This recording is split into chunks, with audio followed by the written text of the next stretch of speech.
It's 8 o'clock. Welcome to the Prophet Speak on Tribe TV. It is fantastic to have you with us. Please start a watch party if you're on Facebook.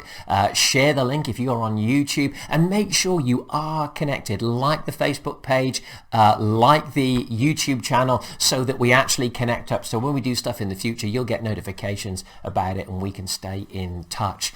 A few days ago, early on in the Prophet Speak, I had an interview with a UK prophet called Simon Breaker. It was a great vision and a great sense of the release of the prophetic coming from Simon. He really is a great guy. And then I ended up in an interview with him where he was interviewing me about my perspectives on what God is doing right now and how we need to react and respond as a church. And so we ended up with it in reverse, with Simon interviewing me. And I thought, well, we can use this for the Prophet Speak too, because I've got a few things that I'd love to share with you tonight. So we're going to head to an interview I did with Simon on Zoom. And then remember, after that, we're going to have a song. And then at the very end, I'm going to tell you about the Tribe, our global online learning community. And remember, all this week, we have 50% off annual membership of Tier 1 and Tier 2 on the Tribe. So if you want to stay connected and get into our global online learning community, where there's a Tribe zone, there's a learning zone with over 400 modules of teaching, video, audio, e-courses, stuff like that. My desire is to equip you for life, equip you for the prophetic, equip you for leadership and for revival, because I think that's what God is doing. And we have family and friends all around the world that we walk together with through this incredible medium of the Tribe. So have a little look at that and jump on board this week if you want to try it out. It'd be great to have you with us. Right, let's head to the Zoom interview where Simon was interviewing me about this unusual season and what I feel God is saying. Hi, Facebook family. So I am live with Jarrod. Unfortunately, this morning, for some peculiar reason, Facebook did not want to play ball and would not let us broadcast. So this is being recorded. So we're alive and you're alive and we'll collide in the middle. So Jarrod, it's fantastic to be with you. How are you doing, buddy? Hey, I'm good. I think maybe what we've got to say is so important, Facebook don't want it to go out. Let's just say that. That'll do. That'll do. Yeah. So I know you've been doing some stuff this week, haven't you, with the with your prophetic program? Do you want to share about that for a minute? Yeah. Just well, about that, and we'll bounce off that. Yeah. When the lockdown started, we began a kind of nightly TV thing on YouTube and Facebook, just teaching and that. But as time went on, I just really felt we needed to do something where in an undiluted form, we could hear the prophetic message of what God was saying. Because I knew from all of my contacts in the States, around the UK, Australia, South Africa, that the prophets were really speaking with great alignment globally about what was happening now, what God was going to do out of this situation, and then kind of life after lockdown, where we were trying to head. So, I mean, you'll know the start of 2020, end of 2019, there was real talk of this is a new era, not just a new season, something major is taken off right at this time. And so we thought, well, okay, there was a tremendous alignment then being prophesied. And I thought, well, let's pull this together. So I've interviewed people, picked up major prophetic words that have been released by people, and then we've put it together, and thousands have watched it so far in the first few days. I think we're 3 days in, so yeah, really exciting. Cool. And where can people find that, just so that they know? So if they head to my YouTube channel, if they look up Jarrod L. Cooper on YouTube, and you'll find it there. It's all available on demand and stuff like that now. Oh, cool. And what's God been saying to you? He's been telling me to get rid of that little screen behind because it was doing something naughty. It was distracting me. Sorry, it's my OCD taking over. I understand. I spent 5 minutes yesterday when I was talking to Daniel Herman, because of the fact I realised that the lion picture behind me, because what I got the laptop rested on, it was just not straight. So the top of the picture was just not quite right. And I'm talking to Daniel and I'm going, that's really getting on my nerves, that is. Yeah, I can't think of anything. Prophetic OCD, we all have it. Absolutely. So, Absolutely. yeah, look, I mean, as soon as lockdown happened, I began to pray. As soon as it was announced, I began to pray literally in the few minutes after it was announced. And I had a vision immediately, vividly, Right. of the throne of God over a flood. And of course, God is enthroned on the flood. I knew straight away, hey, that's a scripture. So I had to go find it. But it was Psalm 29. And it speaks of God being enthroned over trouble and difficulty and the voice of God powerfully affecting things in the world. And then I've got it here, the Passion Translation, which I love for the little notes at the bottom. I don't know about you. I love all the study stuff that comes with it. And it says this in the description of it: sitting as king, God rules even over the dark flood of evil to make it end. Wow. What a statement. He rules over the dark flood of evil to make it end. And that's what Mm. I felt immediately. And of course, the beautiful thing that I see as I walk around the village where I live is all these rainbows in the windows that all the children have done. And I'm like, yeah, God, you are ruling over this flood. And I really feel, of course, there's no need to fear. There's no need to be troubled. Yes, we're going to grieve with those that grieve. And I know that some guys like those working in the NHS and stuff like that are going through a very, very busy and difficult time. But essentially, God is in charge, he is in control, and he will bring this thing to an end. And what the enemy sent for harm, God will turn it around and use it for good. He knew about this before the beginning of time. And as with even our own weaknesses and brokenness, he is so clever.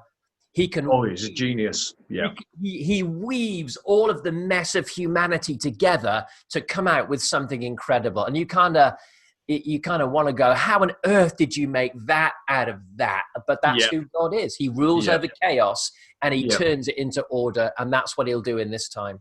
Yeah. It's interesting what you're saying there, because I haven't got the specific text in my memory right now, but there's a verse in Isaiah that I was reading, and I think it was the ISV translation that put it this way: "The day of trouble is mine."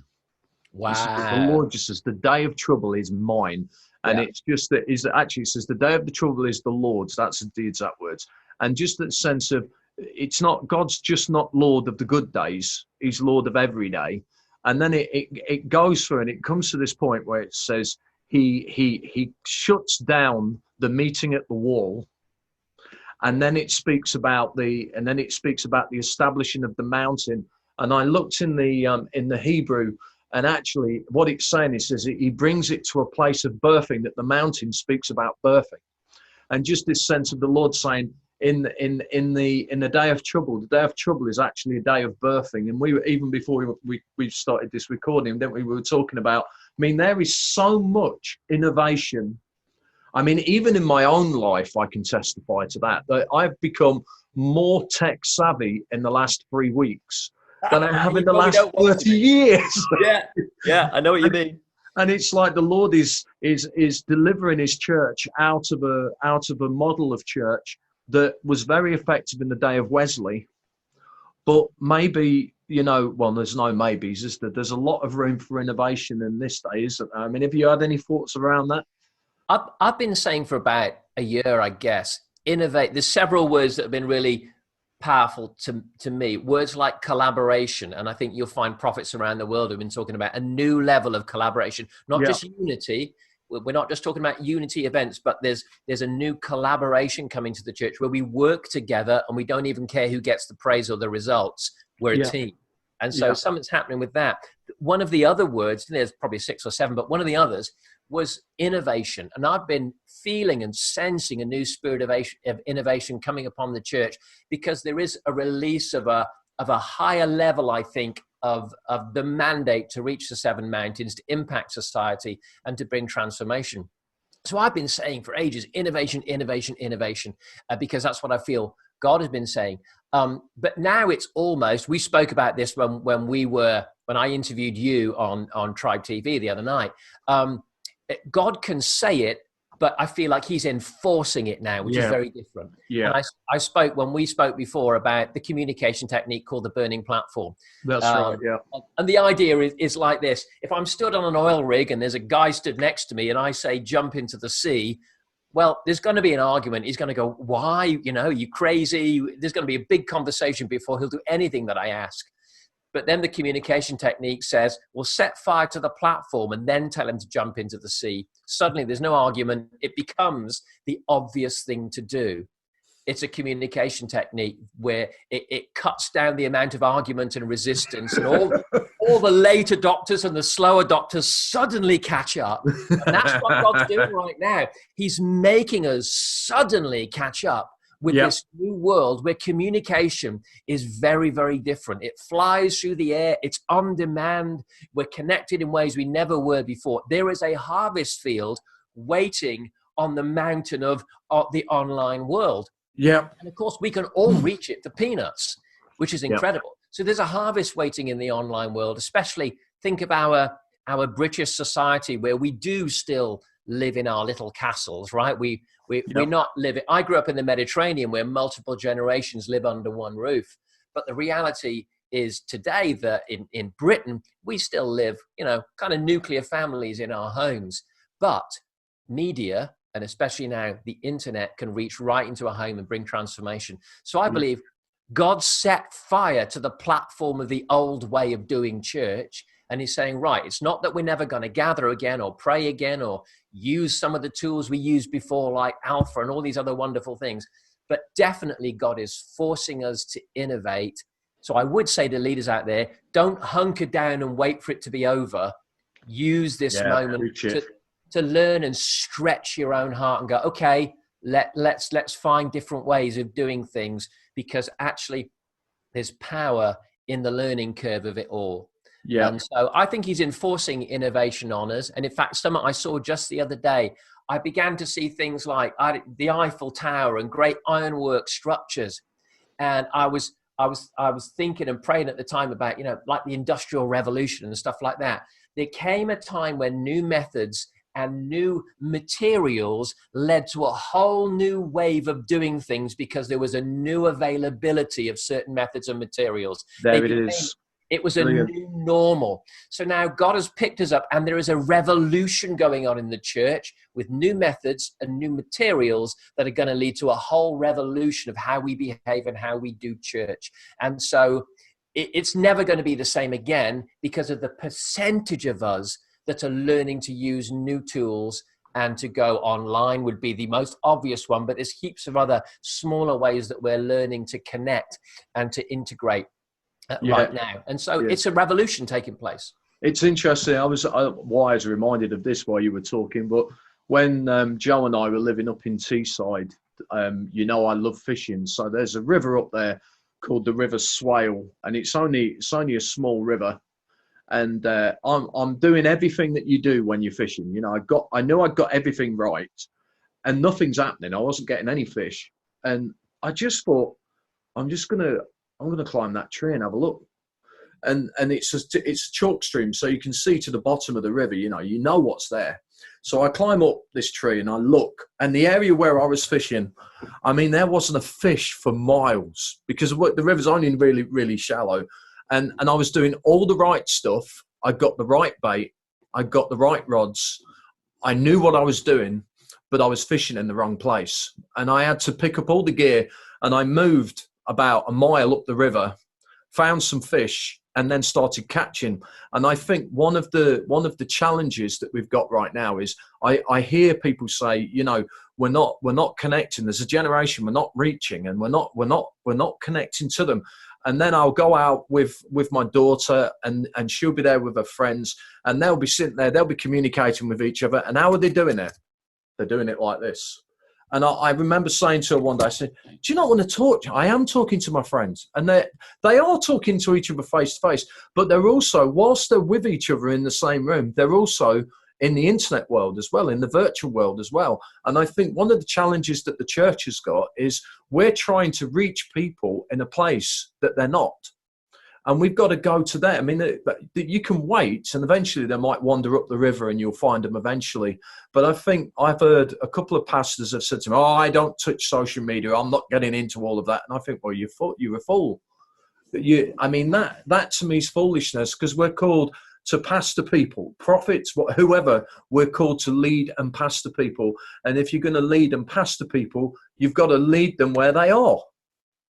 Yeah, And you've got therefore, to go in.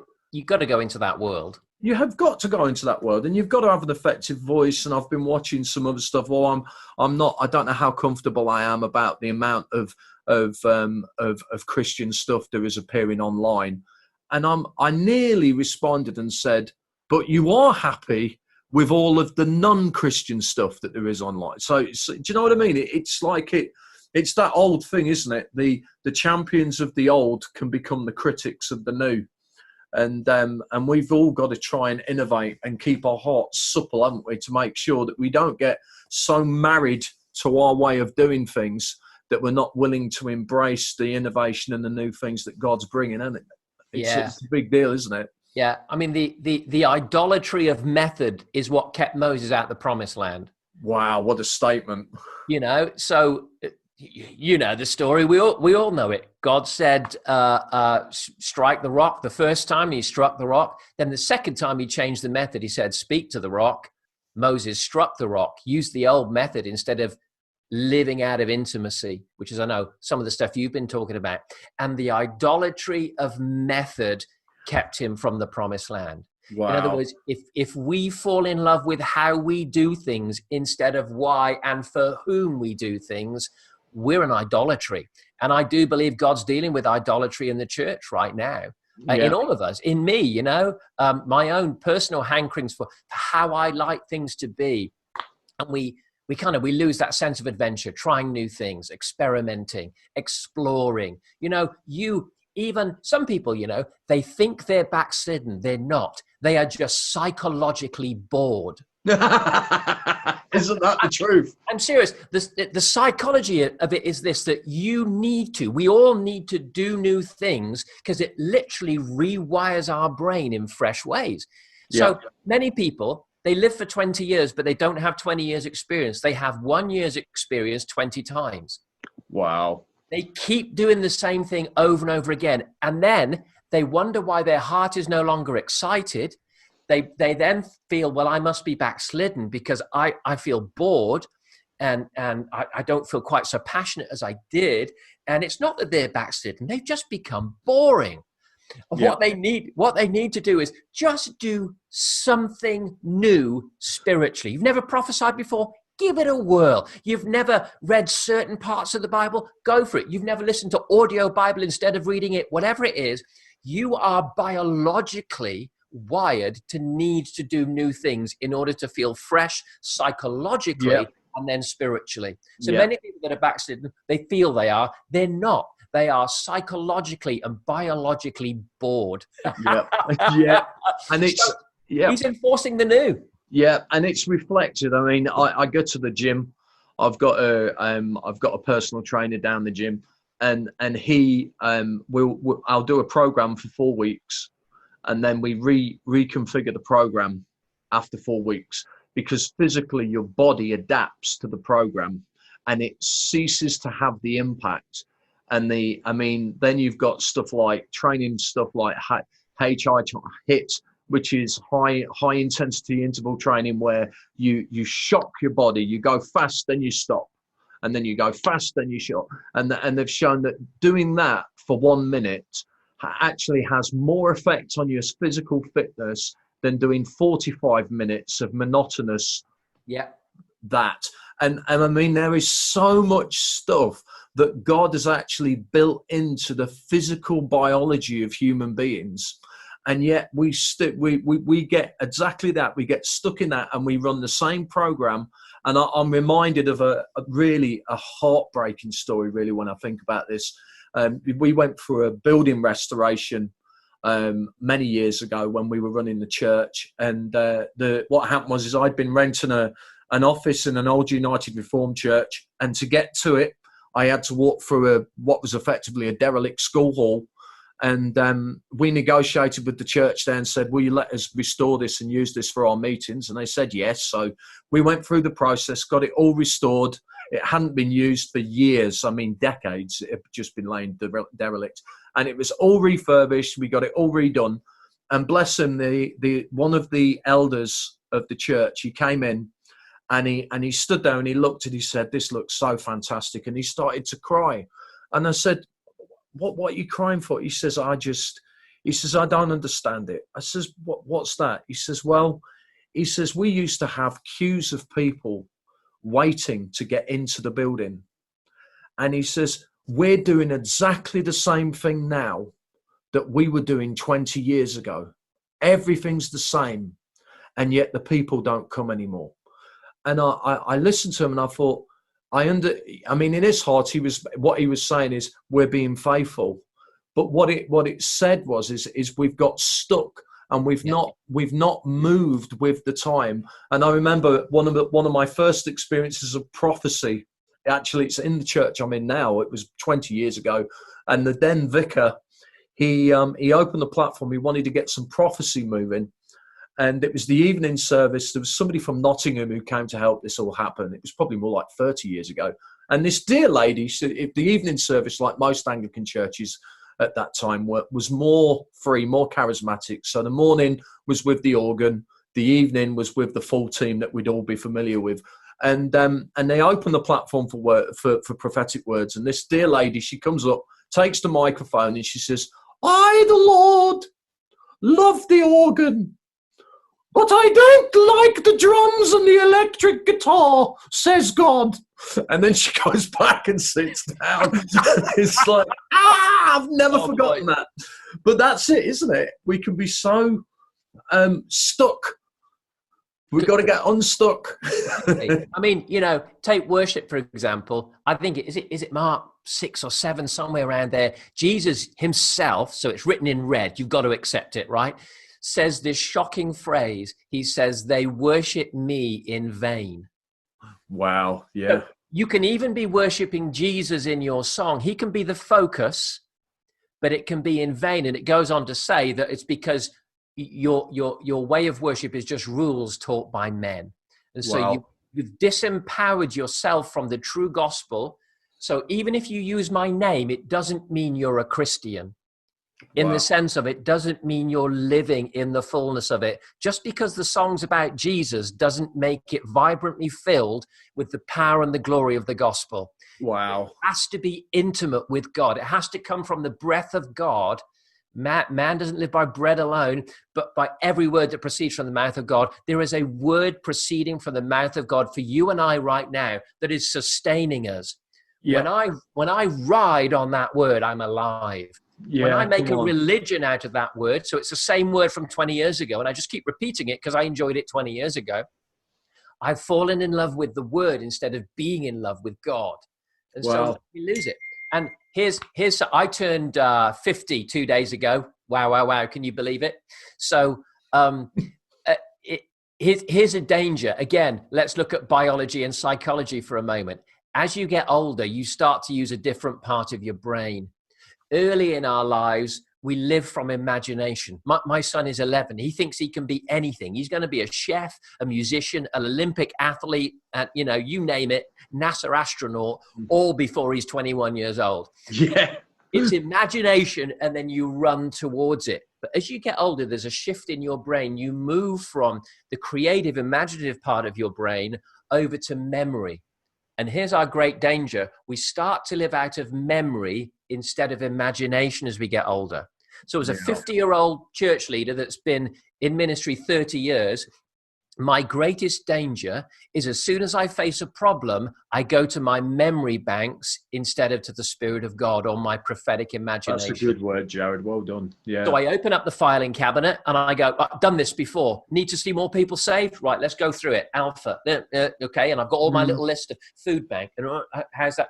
I've got all my ways of running services, doing things, and they're all now at 30 years in ministry in my memory banks. And so I get to the idolatry of memory as well as method. Wow, it's turning into a preach this, right? Never thought of that.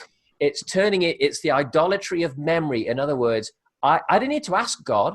I just go back to my memory banks and ask my memory banks. And that, again, is what causes us to live this Christianity that is in vain. It's a waste of time. You might as well have played golf on Sundays instead of doing that. Yeah. We need to stay in the fresh place of God speaking, because that's where the life is. Yeah, yeah. I mean, it fascinates me. It's something that you heard, but I think I spoke about it when we interviewed this thing at the beginning of last year, actually January last year. I was in Pasadena, and I was speaking at a prophetic conference over there, and the Lord said to me, he says, "I want you to speak about killing the spirit of franchise." And I think one of the things that I've watched in leadership, in church leadership, and I've not been in church leadership that long compared to many. You know, some have been around before Moses, but but you have this dynamic that you get around long enough to begin to see the patterns. And I want to prefix, first of all, I absolutely believe going to places of breakthrough definitely produces an impartation. I definitely do. Yeah. I've seen it happen in my life, and I've had ministries that have had breakthrough where they are, and they've come to us and they've deposited something. But this is where it goes off. There was a church I was working with at the time of Pensacola, and the prayer meetings there, because they had so many people, they organized it that they could organize the massive crowd of people by having flags. So there was a revival flag, there was a government flag, there was a healing flag, and then what they did is they said, look, we're not going to lead you in prayer in the sense of telling you what to pray. We want you to listen to the Holy Spirit, and you just go to the prayer point that you're currently carrying a burden for. So there was like 1,000 people in the room, and it was so dynamic that people were just moving from place to place. It was so fantastic. So we could get back, and I visit a church when I get back. The church has got 7 people in their prayer meeting, and they've got 12 flags in the room. And it's like, because of course it was the flags that produced the move of the Spirit. And then you got another dynamic where you go to another context, and their part of their culture is they've started soaking and spending time in the presence of God. That's great as well. But it wasn't the soaking that produced the move of the Holy Spirit. It was obedience to God that produced it. So now suddenly you turn up, everybody's coming to the prayer meeting with pillows and sleeping bags. And if we lay on the floor, then God, and it's just that, exactly what you say, idolatry of method. And I'm sitting in leaders' meeting and say, so then we get to a particular thing that I won't name, but it involved 12. And they said each person, they need to make 12 disciples, and those 12 disciples make 12 disciples.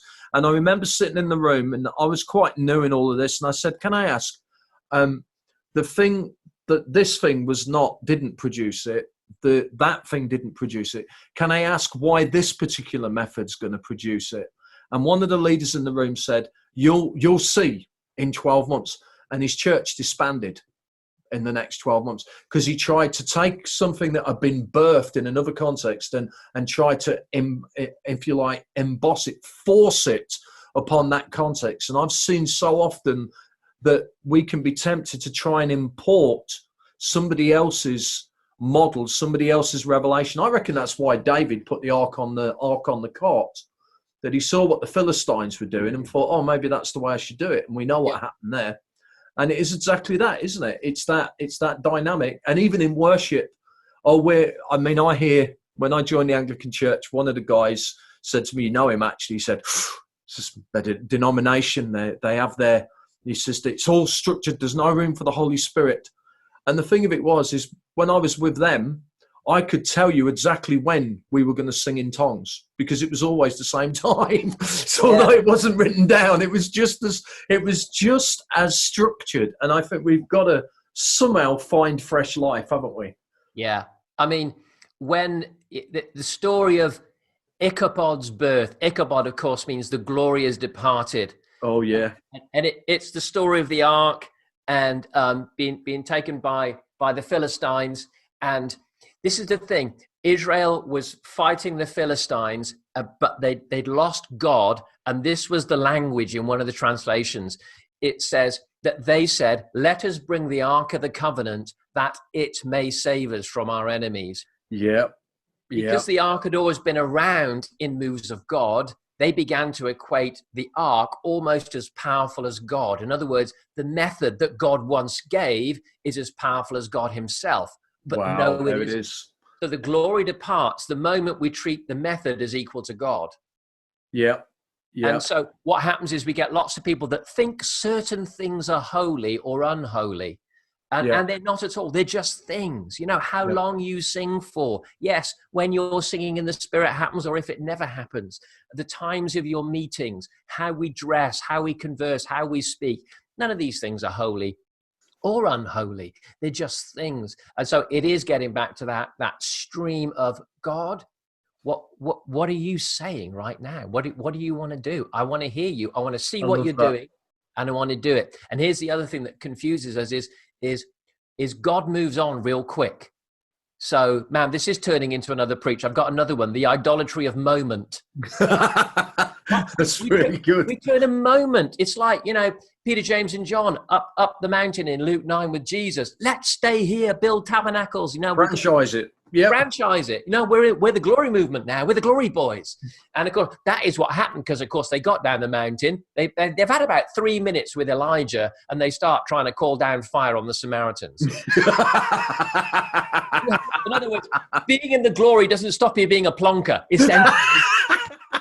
There's a tweet right there. That's right. It's like we think, well, I've met God, therefore everything about me is now theologically and it's sound. And it's like, no, you can still be an idiot. You can perform a miracle 1 minute and be a complete idiot the next. But Jesus keeps moving on. I mean, can you believe it? 3 years, 3.5 years of ministry, and then he's shifting to his next phase. The amount that he accomplished in 3.5 years. And then he said to those youngsters that we wouldn't trust today, essentially, okay, we're 3.5 years in. We've had a wonderful revival. I'm resurrected, but I'm off now. I'm retiring, and I'm going to empower you from a distance. Like, no, we need to build stability. Give us another 20, 30 years of input. We are still thick. We still don't know what to do. You know? And they were thick because he was saying, go into all the world. And then the moment that Pentecostal fire fell, in the book of Acts, they sat there having a Jewish revival for ages until God scattered them through persecution all over those straight Roman roads and turned the world upside down. But they were so thick, they didn't even realize this fire that's come was supposed to go with it. So God is so risky. He is such an early adopter. He moves so quickly that we struggle to keep up. And so he has not just pressed the reset button, he's smashed it. He set fire to the burning platform of our memories and our moments and our methods. And he said, right, now will you come alone, listen to me, and cause you to innovate for this new season. I believe we're coming into one of the greatest seasons the church has ever had. And it's not in spite of the dark and difficult. It's actually God's going to use it. It'll be because of the dark and difficult that we're forced to go find him again and find ways to walk with him. That's what I think is going on. Yeah, brilliant. Well, this has been absolutely, I think I've been more blessed than anybody else. I'm inclined to keep this video to myself. Fine by me, mate. It's funny, obviously. I don't know whether you've met Sean Foyt. He's a worship leader from the United States. He's a great guy. And he made this statement to me. He said, you know, in worship, sometimes what people call the presence of God is not the presence of God at all. It's the nostalgia of where God has been. And when they go into a place of worship, what they're actually doing is they're having a nostalgic moment of an encounter they had 20 years ago, but there's nothing fresh about the moment that they're in now. And obviously there's some value in remembering what God's done. That goes without saying. But I do think we do need to be careful of not worshiping the old. I mean, I've even had a comment, we need a lamb, but I had somebody comment say, we need to honor the old. And of course, the way that God honored Moses was by telling Joshua, Moses is dead. You know, has a bluntness to him sometimes, doesn't it? Yeah, it's like it's not that we're not honoring it. It's just that we're recognizing that you can't, you're not going to get where you need to go using the old model. You got to use the new model. Yeah, I think the Bible is real clear that we've got to stay humble about the transient nature of our moment. Yeah, you know, one day people will be going, wow, that stuff that they innovated in 2020, that's now so old-fashioned and so behind the times. So I think it's staying humble, walking humbly with God, doing what he calls you to do in the moment, and realizing, listen, we've got to take all of this incredibly seriously, but ourselves not very seriously at all.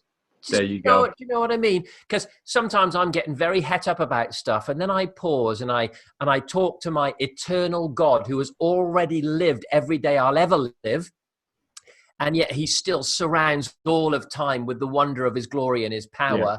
And I kind of get the sense from heaven, Jarrod, in about 5 million years' time, you'll be kind of slightly less impressed with yourself than you are today. You won't think this problem as big as you thought it was. Listen, because here's my thing. I always want to be further on than I am. Yeah. Listen, the best way a human can put it is we've got millions of years to go in learning and walking with our God.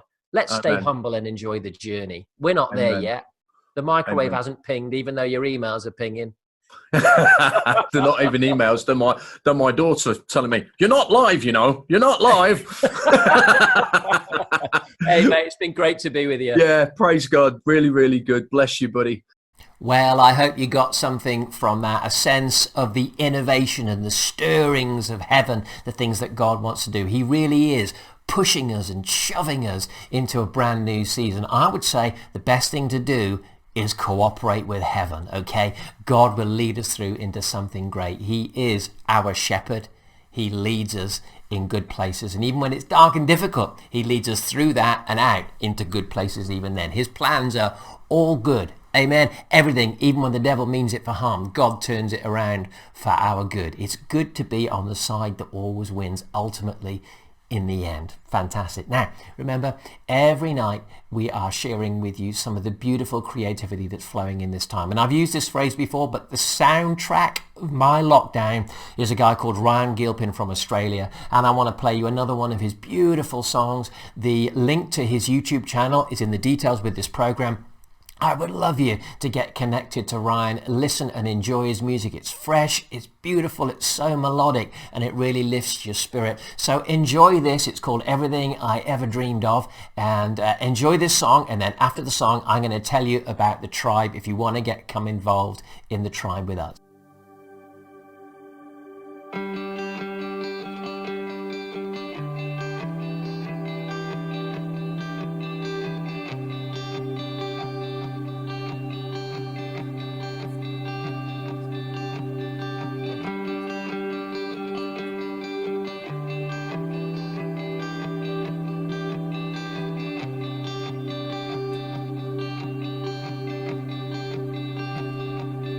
Everything I dreamed of, what I was waiting for.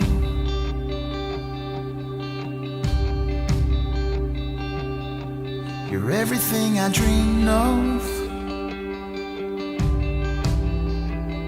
You're what I was waiting for.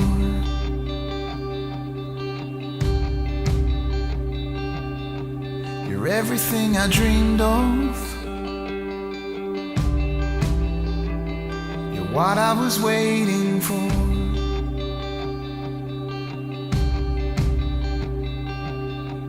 You're everything I dreamed of.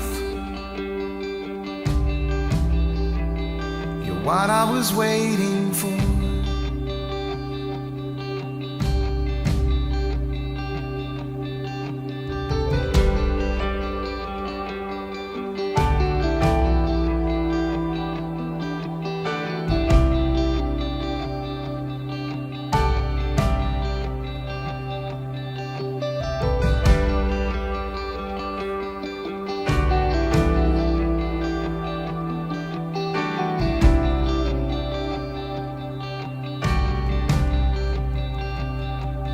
Everything I dreamed of. You're what I was waiting for.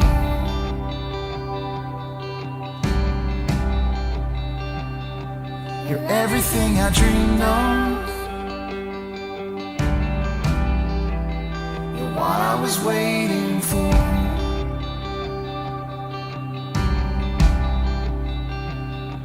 More than the air I breathe.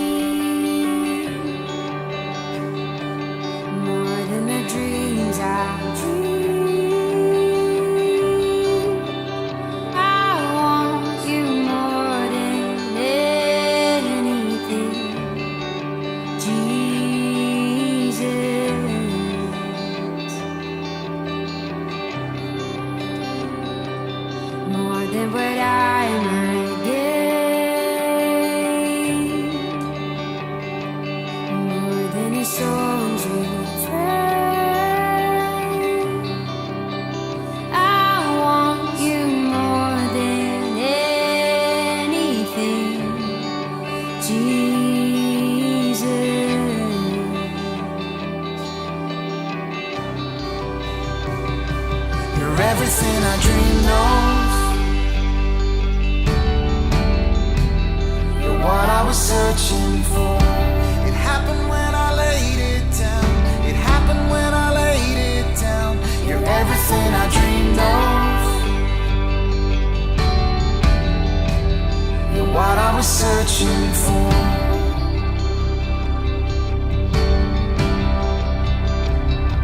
You're everything I dreamed of. You're what I was searching for. It happened when I laid it down. It happened when I laid it down. You're everything I dreamed of. You're what I was searching for.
Well, I hope tonight God has encouraged you or touched your life in some way. Please leave a comment or email us. We'd love to hear from you if you've been encouraged by these broadcasts. There is a free album waiting for you to download if you sign up to our e-news.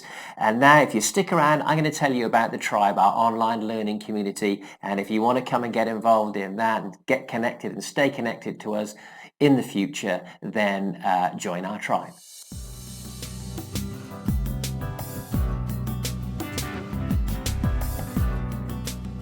Hi, I'm Jarrod. I want to tell you about the Tribe. The Tribe is our global online learning community made up of believers, leaders, pastors, influencers, artists, all devoted to growing in God together. We're passionate about the things of the Spirit, growing in prophecy, miracles, signs, wonders. We're passionate about revival and the reformation of society, God doing something that will transform the world around about us. And we're passionate about great leadership, doing things with skill and integrity that, again, will impact the world around about us. There's 3 tiers to the Tribe. The basic level is Learn, and that's access to our growing library, over 400 units of video, audio, and e-courses to grow you in your faith and walk with God.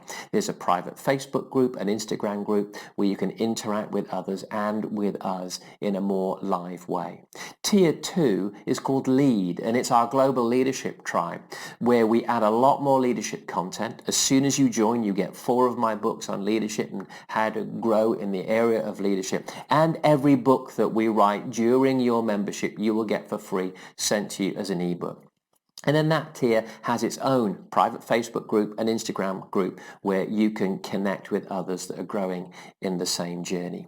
Tier 3 is an extension of Tier 2 really. It's called Lead Plus, and it's where you can take your whole team, up to 10 people, and have them join under one membership so you're all learning and growing together. I want to invite you to join us on this journey. Join us in the Facebook group, the Instagram group, where we can interact together and then enjoy the massive amount of teaching on the Tribe Zone that could absolutely transform your ministry. Isn't it wonderful that we can connect around the world like this now with the power of the internet? Let's use it for good, and let's walk together and grow together in the things of God.